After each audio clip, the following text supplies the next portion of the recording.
حیض، نفاس، جنابت اور ناپاکی کے بعد غسل کیسے کرنا چاہیے؟ ناپاکی کے بعد غسل کرنے کا طریقہ کیا ہے؟ اسلام میں ظاہری اور باطنی پاکیزگی کا حکم دیا گیا ہے۔ دین اسلام کا پہلا سبق ہی طہارت ہے۔ ہر مسلمان کو صاف ستھرا رہنے کی تاکید کی گئی ہے۔ قرآن پاک میں ارشاد باری تعالیٰ ہے کہ پاک صاف رہنے والوں کو اللہ تعالیٰ پسند فرماتا ہے۔ ناپاکی کے بعد پاک ہونے کا طریقہ کیا ہے؟ سب سے پہلے غسل خانے میں جانے سے پہلے بسم اللہ کہیں اور پھر غسل کرنے سے پہلے استنجا کر لیجئے گا۔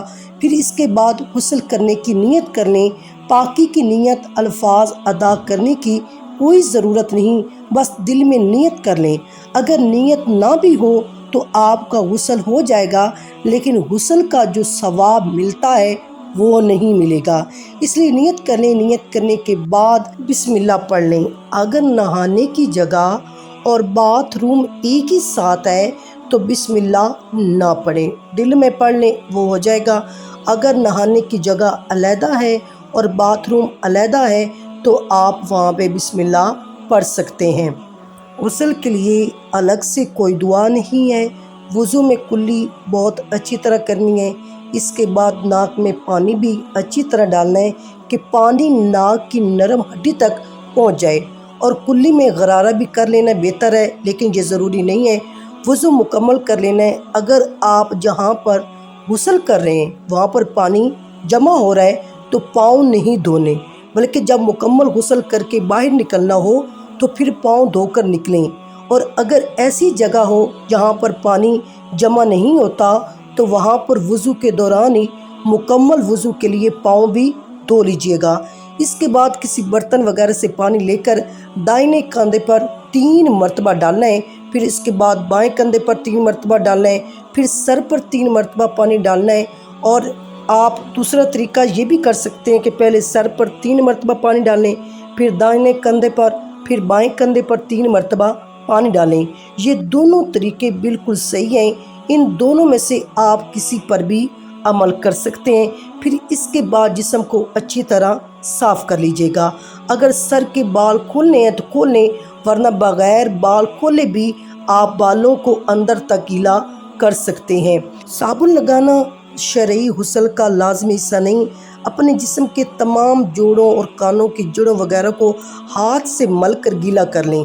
اگر چوڑیاں، بالیاں، نتھ، انگوٹھی یا کوئی اور زیور پہن رکھا ہے تو اسے اچھی طرح ہلا کر اس کے نیچے اور اندر کے حصے میں پانی ڈالنے کی کوشش کریں۔ غسل کے لیے جتنا پانی ضروری ہو بس اتنا استعمال کریں، زیادہ پانی ضائع کرنے کی ضرورت نہیں۔ ایسے میں حد سے زیادہ پانی جسم پر مت ڈالیں، بس جتنا ضرورت ہو اتنا ہی پانی استعمال کریں۔ پانی کو ضائع نہیں کرنا، یہ سخت گناہ ہے۔ غسل کرتے وقت قبلہ کی طرف رخ نہیں کرنا، قبلہ کی طرف پیٹھ کر کے غسل نہیں کرنا۔ قبلہ کی طرف منہ کر کے یا پیٹھ کر کے نہانا مکروہ ہے، اور تنہائی میں غسل کریں۔ ایسی جگہ غسل کریں جہاں کوئی اور موجود نہ ہو۔ احتیاط یہی ہے کہ اکیلے میں غسل کریں۔ اگر کر رہے ہیں اور ستر چھپا کر کریں تو کوئی گناہ نہیں ہے، لیکن پھر بھی بہتر یہی ہے اکیلے میں تنہائی میں غسل کریں۔ غسل کے فرائض ضرور پورے کریں۔ غسل کے فرائض 3 ہیں۔ پہلا کلی کرنا، اگر کلی نہیں کریں گے تو غسل بھی نہیں ہوگا۔ اگر غسل کرنے کے بعد آپ کو یاد آئے کہ کلی نہیں کی تو بعد میں کر لیں تو آپ کا غسل جو ہے مکمل ہو جائے گا۔ دوسرا فرض ناک میں اچھی طرح پانی ڈالنا ہے۔ ناک کے اندر کوئی گندگی ہو تو اسے صاف کر کے پھر پانی ڈالیں، اچھی طرح سے پانی ناک کی نرم ہڈی تک پہنچ جائے۔ تیسرا فرض ہے پورے جسم پر پانی بہانا، اور اس طرح پانی بہانا کہ ایک بال برابر بھی کوئی جگہ خشک نہ رہ جائے، بلکہ ہر جگہ تر ہو جائے۔ اور اگر کوئی ایک حصہ بھی خشک رہ گیا تو آپ کا غسل نہیں ہوگا۔ غسل خانے میں، باتھ روم میں بلا ضرورت بات نہیں کرنی چاہیے، لیکن اگر ضرورت پڑ جائے تو تب آپ بات کر سکتے ہیں۔